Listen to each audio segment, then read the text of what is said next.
Subscribe करें हमारा channel धार्मिक व्रत कथा और इस बेल आइकन को प्रेस करें इसी तरह की और वीडियोस को प्राप्त करने के लिए। सादर प्रणाम श्रोतागणों, मैं प्रीति उपाध्याय आज एक बार फिर आपका धार्मिक व्रत कथा की यूट्यूब चैनल पर हार्दिक स्वागत करती हूँ।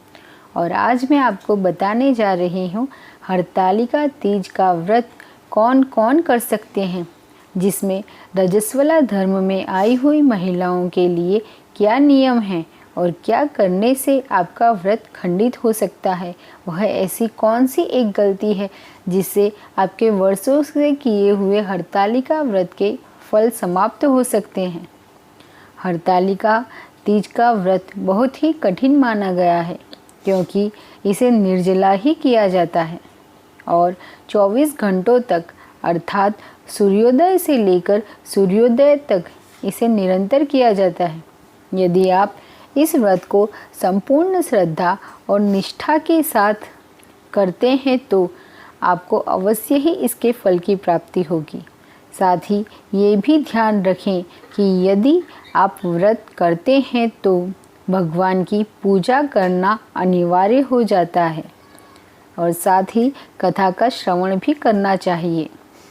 यूँ तो सभी महिलाएं इस व्रत को अनिवार्य रूप से रखती हैं क्योंकि इस व्रत का रखने से महिलाओं को कभी भी दुर्भाग्य का सामना नहीं करना पड़ता। लेकिन कुछ महिलाएं जो इस व्रत को संपूर्ण विधि विधान से रखने में असमर्थ होती हैं, जैसे कि महिलाएं जिन्हें कोई रोग हो गया है, जो अस्वस्थ हैं, गर्भवती माताएं और रजस्वला धर्म में अर्थात कि मासिक धर्म में आई हुई महिलाएं, वे भी इस व्रत को निसंकोच रख सकती हैं। लेकिन उनके लिए कुछ नियम हैं क्योंकि कहा गया है, पुराणों में लिखा है कि विपत्ति काले मर्यादा न अस्ति।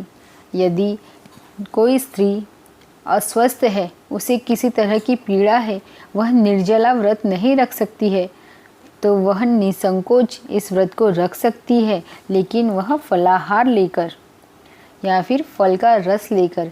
इसमें किसी भी प्रकार का अन्न खाना वर्जित है, तो आप फल खाकर, फलों का रस लेकर, अपनी दवाइयाँ गोलियों को लेकर आराम से इस व्रत को निसंकोच रख सकते हैं। उसी तरह जो महिलाएं गर्भवती हैं वे भी यह व्रत रख सकती हैं और वे भी अपने बच्चे के स्वास्थ्य को ध्यान में रखकर फलाहार और फल के रस के सेवन के साथ इस व्रत को निभा सकती हैं। परंतु याद रखें कि इस व्रत में कुछ भी अर्थात किसी भी तरह का अनाज जैसे कि साबूदाना, मुरई, ये सब खाना मना है। केवल आप फल और फलों का रस ही ले सकते हैं। और जो महिलाएं रजस्वला धर्म में हैं वे भी इस व्रत को रख सकती हैं, परंतु उनके लिए पूजा पाठ का करना वर्जित माना गया है। वे केवल व्रत को रखकर कथा का श्रवण ही कर सकती हैं। इस केवल भगवान को स्पर्श करने की मनाही होती है रजस्वला धर्म में आई हुई स्त्रियों के लिए। इसके अलावा वह संपूर्ण तरीके से साज श्रृंगार तैयार होकर पूजा में बैठ सकती हैं, केवल वो पूजा नहीं कर सकती हैं और उनके बदले की पूजा उनकी कोई भी मित्र सखी कर सकती है।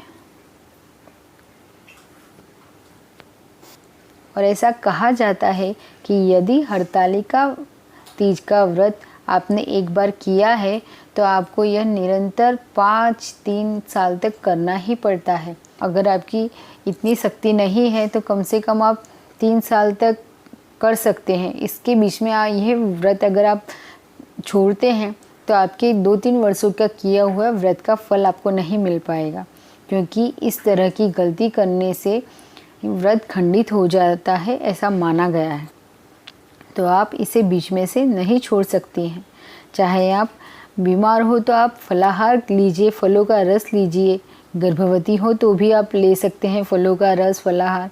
और यदि आप रजस्वला धर्म में हैं तो केवल आप भगवान की पूजा पाठ मत कीजिए, लेकिन खुद तैयार होकर 16 श्रृंगार कर पूजा में बैठिए।